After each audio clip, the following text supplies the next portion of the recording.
ఈ సృష్టిలో ఉన్న గొప్ప విషయం ఏమిటంటే ఒక తల్లి తన బిడ్డకు జన్మనివ్వడం. దానిని పొందే వాళ్ళు కొంతమంది అయితే పొందని వాళ్ళు ఎంతో మంది. ఏ తల్లిదండ్రులైనా తన వంశాన్ని పెరగడాన్ని వలన, కానీ ఎంతో మంది తల్లిదండ్రులకు ఆ వరమే శాపంగా మారుతుంది. శాపమా? అలా ఎలా? చెప్తా వినండి. నాకు తెలిసిన ఒక తండ్రి కథ. అందరి తల్లిదండ్రుల్లానే పిల్లలు పుట్టాలి, మగబిడ్డ కావాలి, మగబిడ్డ పుడితే నాతోనే ఉంటూ నన్ను మా నాన్నలా చూసుకుంటాడు అనే ఉద్దేశంతో కోరుకున్నాడు. అతనికి ఒక అబ్బాయి పుట్టాడు. రెక్కలు ముక్కలు చేసుకుంటూ తన కష్టానికి కొడుకుపై ఇష్టాన్ని జోడించి కొడుకుకు కావలసినవన్నీ ఇస్తూ కొడుకుని కంటికి రెప్పలా చూసుకున్నాడు. కొద్ది రోజులకి తన తల్లి ఆరోగ్యం బాగోక వాళ్ళని వదిలి వెళ్లిపోయింది. చాలా బాధపడ్డారు. ఇంకా వాళ్ళకంటూ వాళ్ళ ఇద్దరే. తరువాత తండ్రి ఆరోగ్యం కూడా ఈ మధ్య బాగోట్లేదు. అలా కొన్ని రోజులు గడిచి కొడుకు తన కాళ్ళ మీద తనను నిలబడేంత పెద్దవాడైపోయాడు. కొడుకు పెళ్లి చేసుకున్నాడు. తన కొడుకుకి కొడుకు పుట్టాడు, అంటే మనవడు పుట్టాడు. పెళ్ళైనప్పటి నుంచి వాళ్ళకి ఒక్క విషయంలోనే గొడవలు వచ్చేవి. నేను అలసిపోయాను. నేను పెరిగిన విధానం ఏంటి, ఇక్కడ నా స్థితి ఏంటి, నిన్ను పెళ్లి చేసుకున్నందుకు నాకు ఏంటి కర్మ, నిన్ను మన పిల్లల్ని అంటే సరే, మీ నాన్నని కూడా చూసుకోవాలా,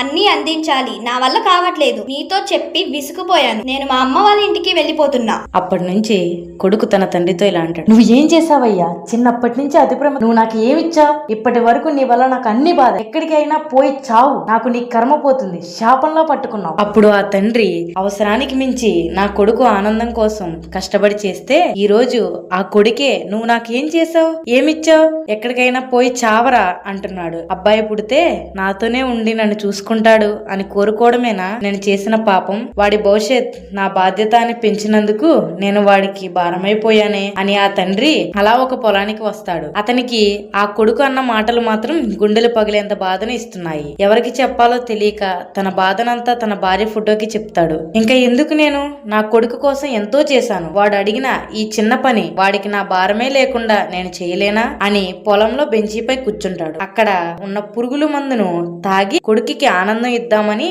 తీసుకుంటాడు. ఈ లోపు అటుగా వెళ్తున్న ఓ వ్యక్తి అతన్ని చూసి ఇలా ఏ పెద్దాయనా, ఏం చేస్తున్నావు? అందరికి చెప్పాల్సిన నువ్వేలా చేస్తే ఎలా? అసలు ఏం జరిగింది? ఏం చేయమంటారు బాబు, నా అనుకున్న వాళ్లకు నా బాధను నా భారాన్ని తగ్గించడానికి నాకున్న ఒకే ఒక్క మార్గం ఇది. నువ్వేమీ ఆలోచించకు, ఎలాంటి చెడ్డ నిర్ణయాలు తీసుకోకు. ఇవాళ సాయంత్రం మీ అబ్బాయి వచ్చాక నేను మాట్లాడతాను, ముందు ఇంటికి వెళ్దాం. అలా ఆ వ్యక్తి ఆ ముసలాయన్ని దింపి వెళ్ళిన తర్వాత ఆ తండ్రి చనిపోయాడని ఊర్లో తెలుస్తుంది. అలా ఎలా చనిపోయాడు?